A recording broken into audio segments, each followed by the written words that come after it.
Everybody, welcome to another news roundup for What a Hell of a Way to Die. It's Francis. Did not have one last week, got one this week for you though. I just got caught up with a lot of things, One of the great things about how I'm kind of running things now is that there's so much content that if I miss a week, it's going to be okay because there's always going to be a little bit of something extra. Speaking of, so this week, just if you are just now joining, you haven't caught up with everything else that we've done, we have a recent dad chat that came out with myself and Nate, and also a recent interview that I did with a gentleman by the name of Jack Foreman, who ran an all-kids radio call-in show on Sirius XM. So he recently got fired from that job and has struck out on his own with Patreon and doing his show from there,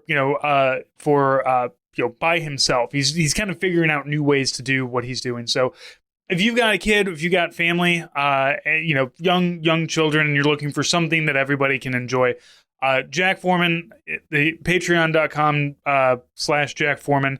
You can also, like I said, all of his links are in the most recent episode that came out. So I highly encourage, I've been listening to him for years at this point. It's very exciting to get him onto the show. So if that might be something that you're looking for, listen to it. The dude's got a lot of really great energy. He loves kids in a good way, not in a weird way.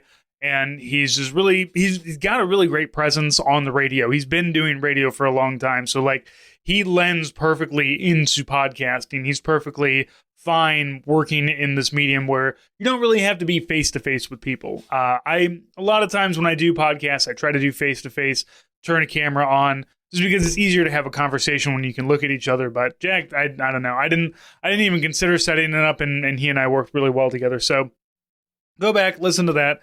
By the time this is out, also we should have the bonus episode for Universal Soldier out. We watched that with the Zoo Crew that was voted on for all of our $5 and up patrons. I'm going to set something up for next week. I think it's going to be all Arnold Schwarzenegger movies because Universal Soldier is a shitty movie. It's just not good at all. So we want to watch some action that's going to be really fun and exciting and full of an Austrian man speaking like he's got a mouthful of marbles. So, and Schwarzenegger's got so many great action films. So we're gonna pick something like that. You will have an opportunity to vote on that on Patreon, the $5 and up level. And that's who gets the podcast as well. And then also I'm going to have another episode of Deadliest Warrior coming out this week. So keep an eye out for all of that. He said a lot of really great content that's hitting this month. I've been a little slow in March to kind of get up to speed, but this is also my birth month. My birthday is at the end of March, so I'm trying to front load as much stuff as I can. I was going through my planner. I've got something recording every day this week so far, and probably into the weekend and then next week as well. So I don't know. Maybe I'll podcast on my birthday. I don't know. I think I've done it before because content is more important than me turning 41. I don't really want to think about it. So I'd rather be here with all of you cool people doing this. So let's go ahead and jump into our news. All right. First off, Navy. Frigate damaged by ammunition from another naval ship. Now, this is not our Navy. I'm going to go ahead and put that out now for you. For once, it's not us. For once, it's somebody else. It's Thai Navy. Now, these are small ships that look like they run probably a crew of about 100 people, maybe a little bit more. And they have a gun on the front. It's a very small, interdiction kind of. I don't even know if they're interdiction kinds of crafts here. They are considered, let's see. So the HTMS Chonburi accidentally struck HTMS Kirat on Thursday, causing a fire and injuring 13 soldiers. Both Thai Navy vessels were anchored at a naval base in the Chonburi province. So we bag on our own Navy enough, and for great reason.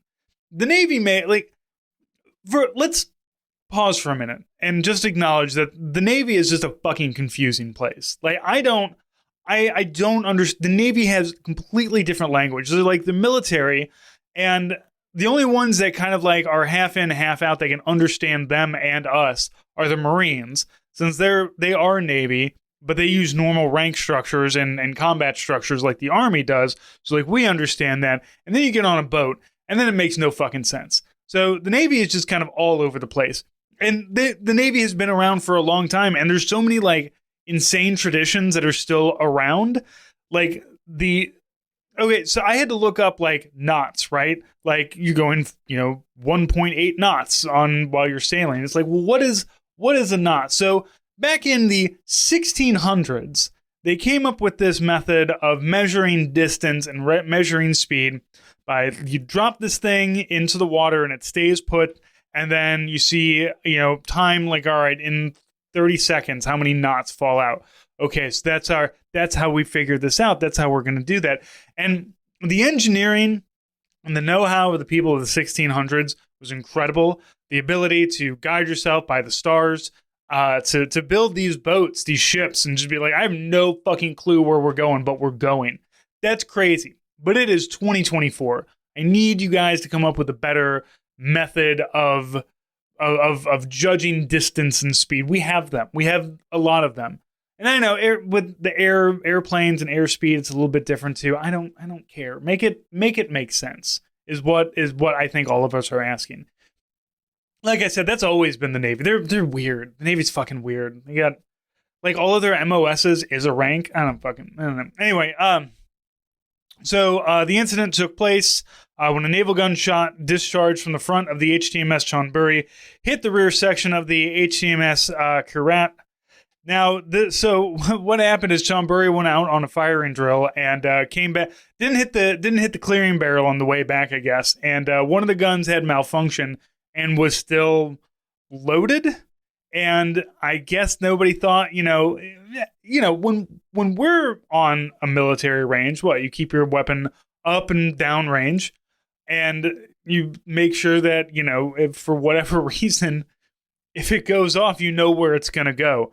You don't negligently discharge into a porta potty or something. So these guys indeed their own guy in the ass, but with a naval ship. That's very impressive. I have to say, to fuck up your own boat. As I said, I'm glad that it just wasn't us for once. All right, next up. Speaking of ships and speaking of boats, there was a lot of discussion because a lot of the aid that was going over to Gaza, they built this port, this temporary port, so they could take aid into Gaza, and that aid is coming not from the Navy but from the Army. And it seems like every couple of months we have to remind people that the Army also has boats. We got a lot of boats. Hold on, let me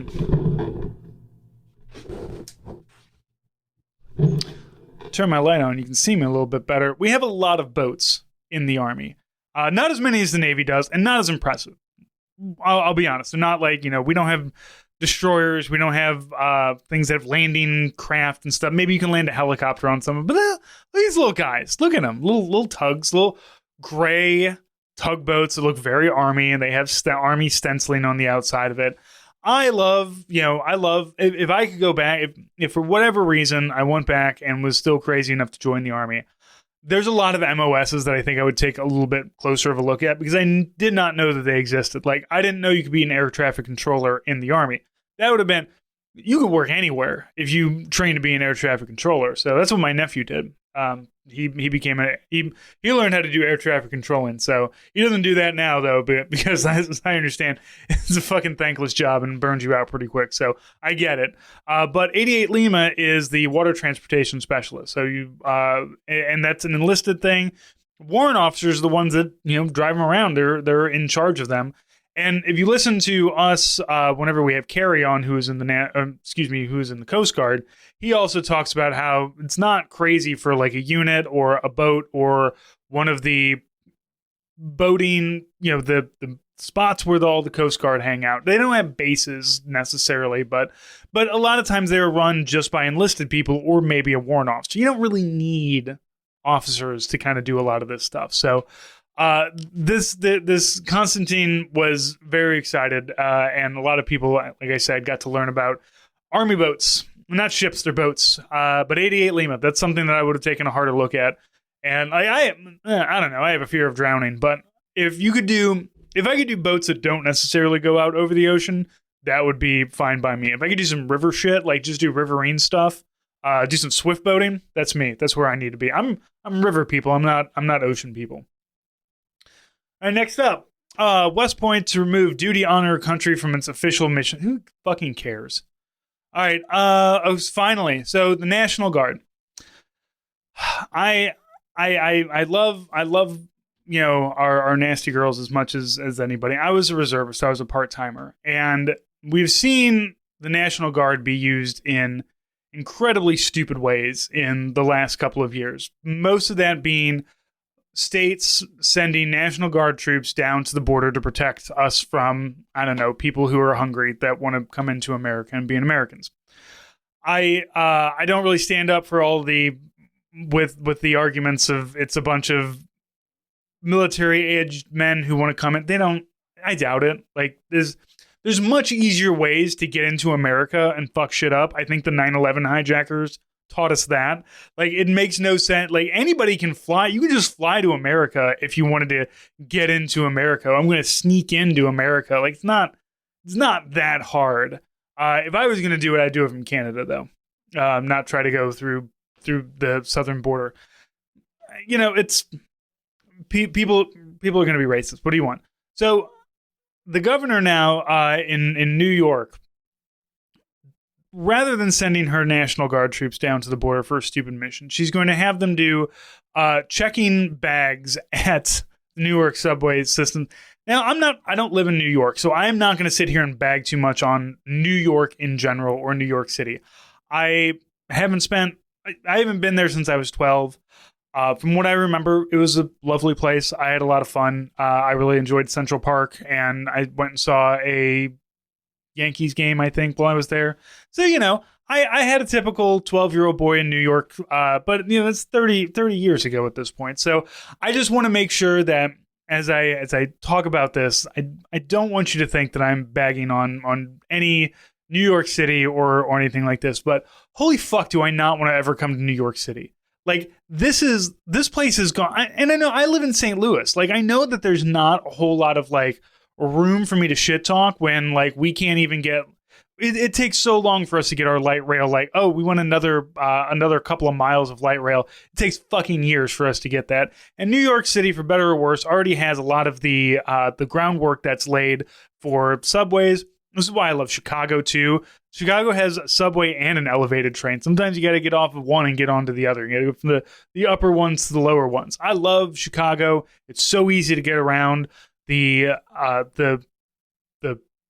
stations were all really nice and everything, and didn't like I have a certain expectation, and when like I go someplace, I go into a train car and it doesn't smell like pee, I'm very excited. That's, you know, moving me up one level there. So I don't want to come to New York City, man. Like, it sounds insane. Your mayor is batshit insane. Like, I understand, like, when you're new, like, this is the problem with this two-party politics thing, is that when you say, look, this is a Democrat city, only a Democrat would ever win here, and so you get a crazy fucking Republican to run as Democrat because, I don't know, like, other than him saying, yes, I'm a Democrat, he's a fucking cop. Like, he's always been a cop. He's cutting library hours and funding to give it more shit to cops, and now is being sued for sexual assault. He's insane. And it's not helped by the mayor wanting to say, yeah, I want to let fucking Private Cody over here, who was working at a T-Mobile store 3 weeks ago, to rifle through your shit so you can go to the baseball game. And like, look, I see constant pictures of the cops sitting around doing nothing. So I just really like this whole security theater thing. Like, I got over it with airplanes because I don't fly that often. But if you had to do this shit to me every day, like go through an insane, like having just random people rifle through I fucking hate that stuff so much. Like, when I go to Disney and the guy has to do it and starts taking shit out, and I'm just like, I don't stop. Everything was in there in a specific way, and I don't want to have to explain anything to you. And I don't want to have, you know, because it's always like, well, yeah, I carry a fucking tourniquet with me, dude. You won't let me bring the gun in, so I gotta carry the tourniquet to make me feel safer here. So, I don't know. entirety of New York right now. Just the whole vibe is off, and I want to visit so bad because I want to go to all the museums that obviously I didn't go to when I was younger or I don't remember. I think we went up in the Empire State Building while I was there. There's just so much stuff, and I know so many people in New York too. Like I'd love to hang out and have just like a get together with people, but man, I don't want a National Guardsman going through my bag, dude.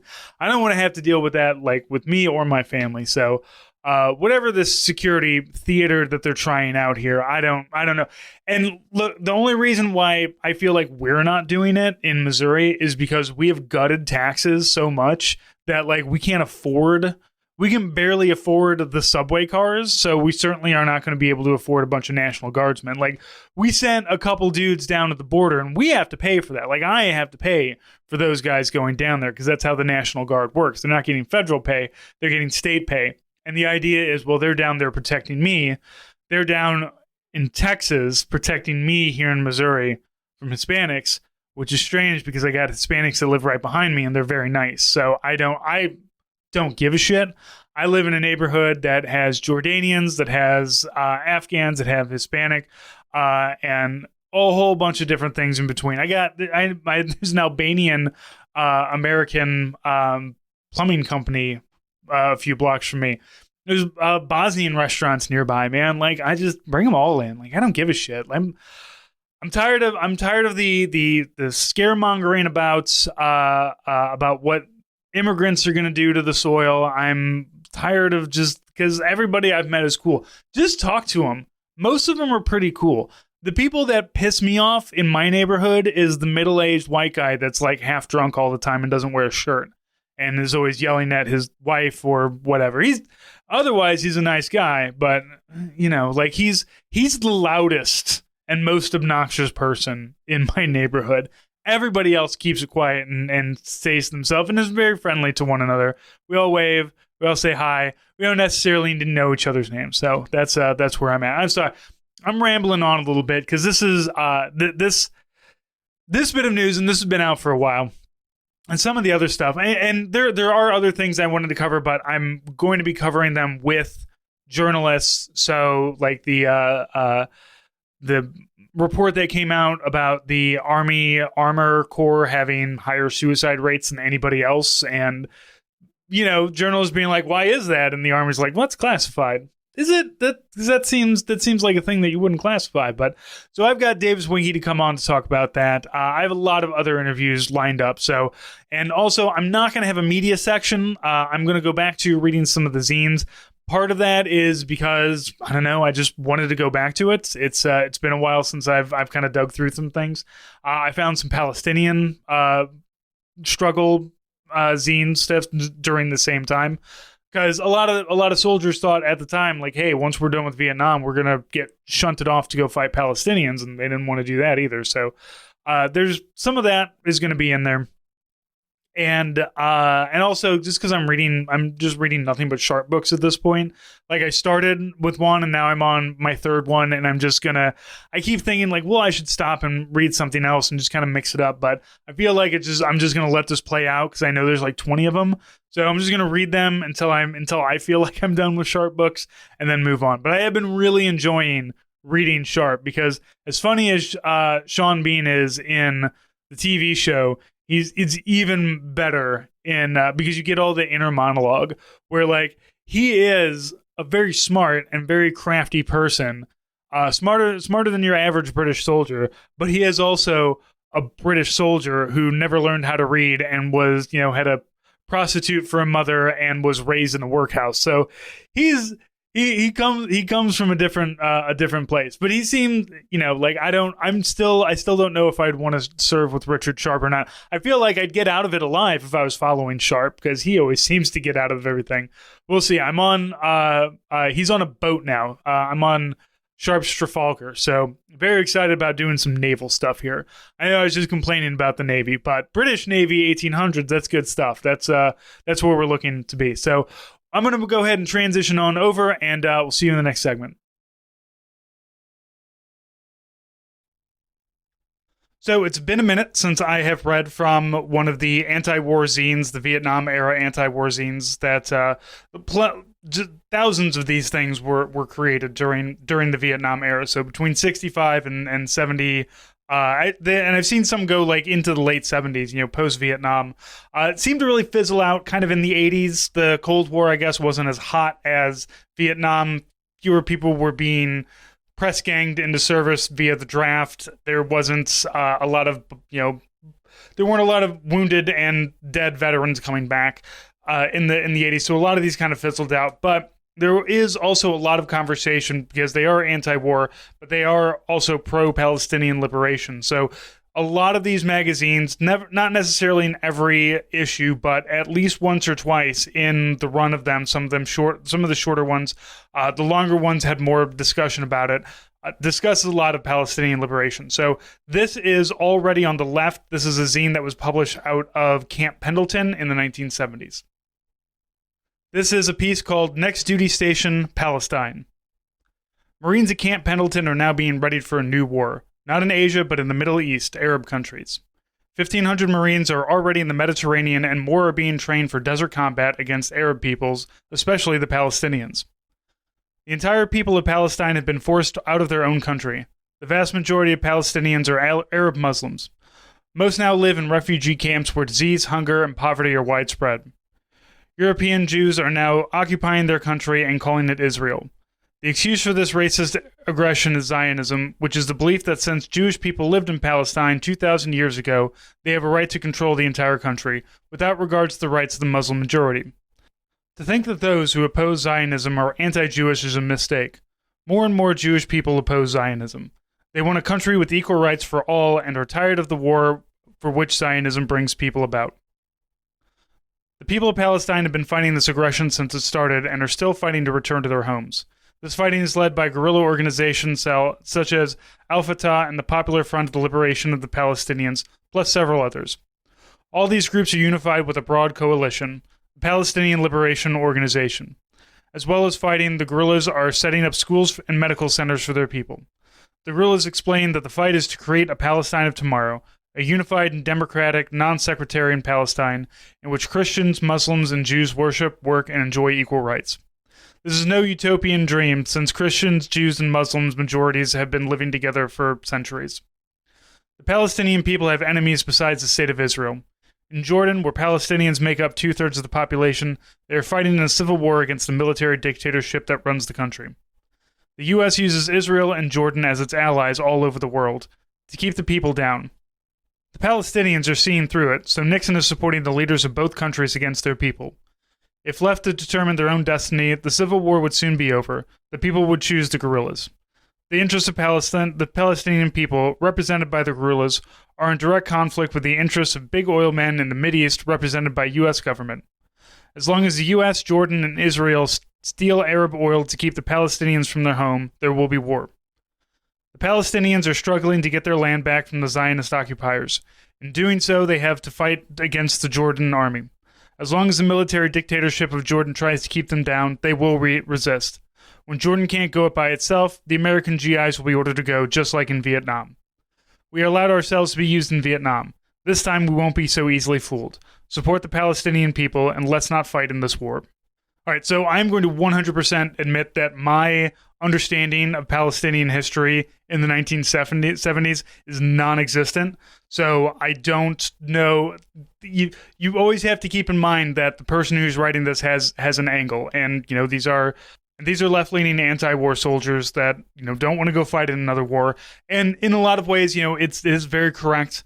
I'm not going to speak to the full politics of it because I do not know enough of it. But I did want to kind of bring forward some of these stories because these conversations have always been happening, and they've always been happening in these leftist spaces, these areas that are anti-governments, anti-war, anti-military industrial complex, and things like that. So this is the posting of the 1970s. This is where you got to do it. You could write an article in a Camp Pendleton zine instead of do a 20-tweet thread. Now, another one that we'll talk about is a article from Custer's Last Stand. I can't really tell. Okay, so this one's from Manhattan, Kansas, so this is outside of Fort Riley. May 27th, 1972. So I also always love to pick up the ones that have interesting names and things like that. Some of them are just like, oh, eyes left or whatever, which is fine, is good. But, Custer's Last Stand is even more fun. And here's the little snippet that they have about Custer's Last Stand. So it says what it's all about.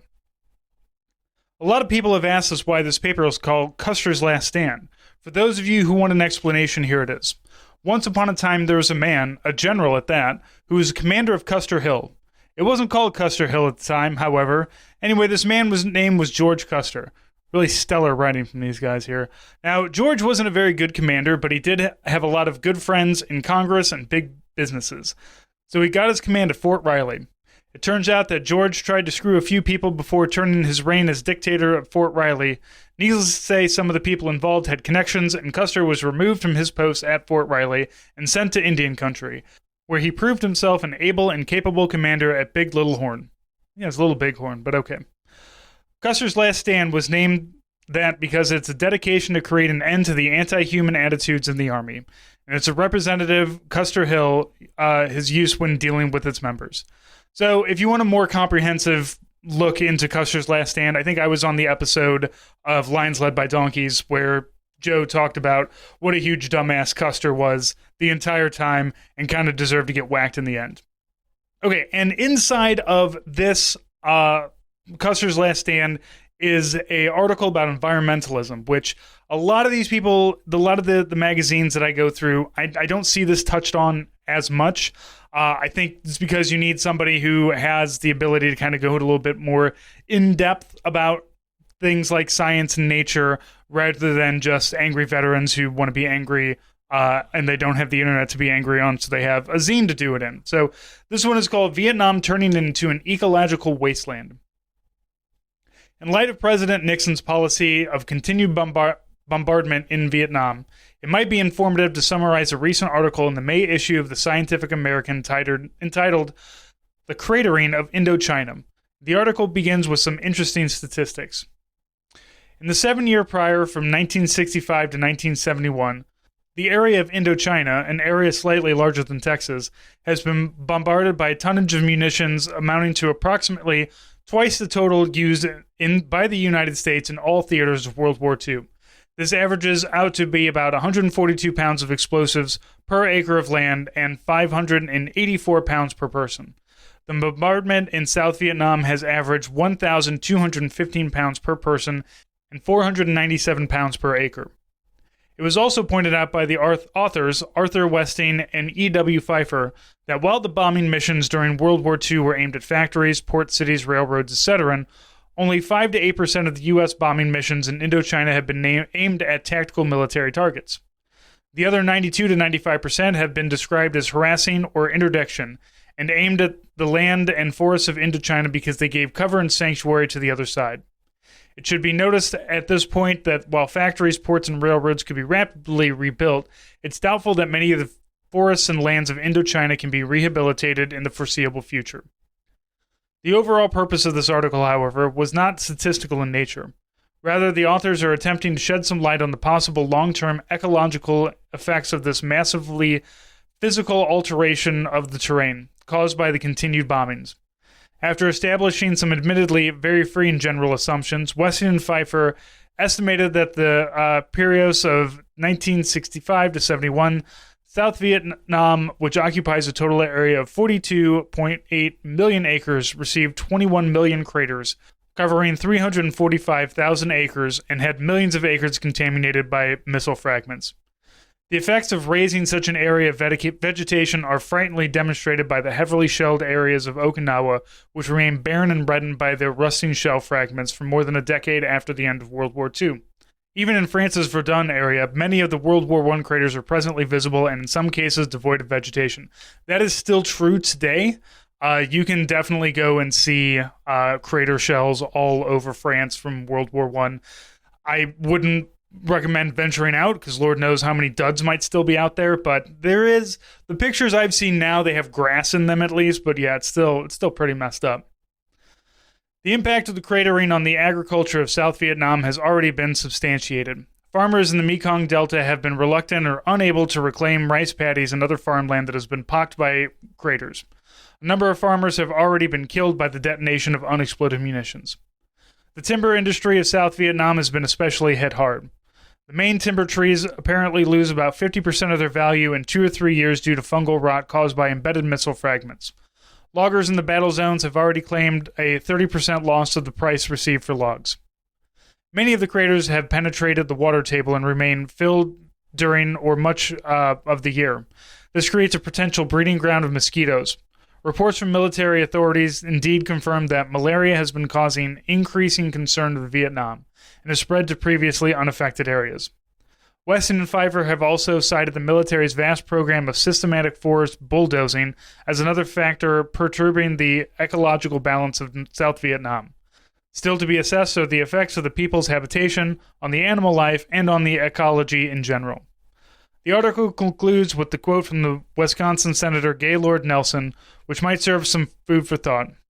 Quote, "Our program of demolition, carpet bombing with B-52s and bulldozing did not protect our soldiers or defeat our enemy. It has done far greater damage to our ally than to the enemy. The cold and hard, cruel irony of it is that South Vietnam would have been better off losing to Hanoi than winning with us. Now she faces the worst of all possible worlds with much of her land destroyed and her chances of independent survival after we leave engraved out at best." So I am hoping to get some people on to the show to talk about environmentalism, the impact of the war in Ukraine as well. But again, we did drop so much, not only just ordnance, but also all of the defoliation agents, Agent Orange, and all the other colors of the rainbow that were dropped. So it is remarkable that Vietnam, ecology is a remarkable thing to come back on its own, but certainly there is still there's going to be a scar across Vietnam for decades and probably centuries to come after all of this.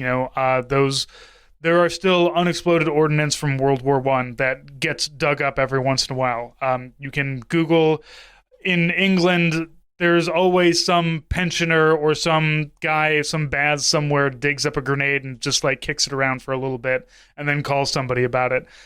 This stuff still happens. So it's, like I said, not a lot of the magazines talk about environmentalism, so I wanted to bring this one to light. Okay, and finally for this week, I have something from Fight Back, and the F, the T, and the A are all capitalized to give you the Fuck the Army acronym there. So that's it's a little bit of two, little one, Fight Back, and little two, Fuck the Army. We love to say Fuck the Army here. So this is something about exercise Reforger. And Reforger was an exercise that was done during the Cold War in Germany.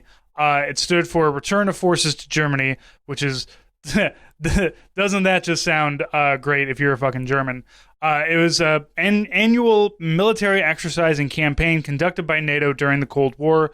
The exercise was intended to ensure NATO had the ability to quickly deploy forces to West Germany in the event of a conflict with the Warsaw Pact. Although most troops deployed there were from the United States, the operation also had people from Canada and the United Kingdom. That's directly from the Exercise Reforger Wikipedia, just to kind of give you an idea. But they did this, every year from January 1969 up to May of 93. The Soviet Union collapsed in 1991, so I guess they were just kind of, still going for it. But I will say though, this is really the time of when we gave missions cool names. So the first 4 of them were called Reforger 1, 2, 3, and 4, and then they started kind of giving them. They tried to. So in 1973, it was Certain Charge. And then 1974, they just called it Reforger 74, which sounds kind of like a Fort Liberty, kind of just, we couldn't figure out what to call it, so we're just going to call it Reforger 74. Then after that, they go back to naming conventions. Certain Trek in 75, Gordian Shield in 76, Carbon Edge, Certain Shield. So 78 is Certain Shield, 79 Certain Sentinel, 80 Certain Rampart. I'm going to guess that the same general was in charge of naming during those 3 years. And we've got Artem Forge, Carbine Fortress, Confident Enterprise, Certain Fury, Central Guardian, Central Sentinel, Central Strike, Certain Challenge, Centurion Shield, Reforger 91, and then Certain Caravan for 92, and then Reforger 93, and didn't really go any further into it there. So I've done a little bit of research into Operation Reforger. By that I mean I spent the last 10 minutes doing Google searches. So I don't know the validity of what is being said here, but knowing large military exercises during the Cold War, I'm sure that if this is not 100% accurate, then it at least is somewhere in the ball field. So this is called Reforger 1978, More War Than Game. The first reports from Autumn Forge are in, and it looks like NATO has pulled off another big horror show. The maneuvers coded cold fire that took place mainly in West Germany in the last 2 weeks of September caused at least 27 deaths, compared to 14 in last year's maneuvers. 100 people injured and over $10 million worth of damage on civilian property. 12 soldiers were killed, 6 of them being American enlisted people. The other 15 dead were German citizens who died in unnecessary accidents with military vehicles. So, for instance, the 7-year-old boy who was crushed by a tank while crossing the street in his hometown near Niederschan. Apologies for my pronunciations. I am not German. I do not speak German. I am buffoonish American. Many communities fear that the death toll could still rise due to numerous explosive munitions that have been lost throughout the maneuver areas. The local populace in these areas were again enraged by the war scenes that they had to face. One national newspaper was reminded of horror stories from Vietnam when it totaled together the rape attempts on German women by American GIs. Other accounts quoted embittered farmers who had to flee from troops that were invading their fields, or who had to helplessly watch them roll over unharvested crops. Even the German president had to admit during a visit that the war zone by Nuremberg that the German civilians were uneasy. This could have been seen by various individual acts of resistance against the military machine, such as wagons or tractors parked across roadways or bridges. One 45-year-old hunter in Trüskuling even went as far as stopping a whole convoy of tanks, jeeps, and trucks with a hunting rifle. He threatened to shoot the commanding officer if the troops invaded his hunting grounds. Since the CO didn't rightly know if civilian POWs brought in points, he called in the German police to arrest the man on charges of disturbing the peace.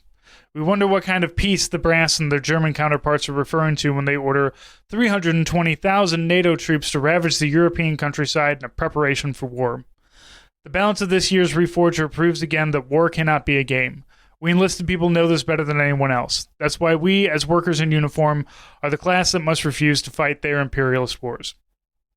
Now look, I've never been against war games, but like war games in people's neighborhoods is pretty fucked up.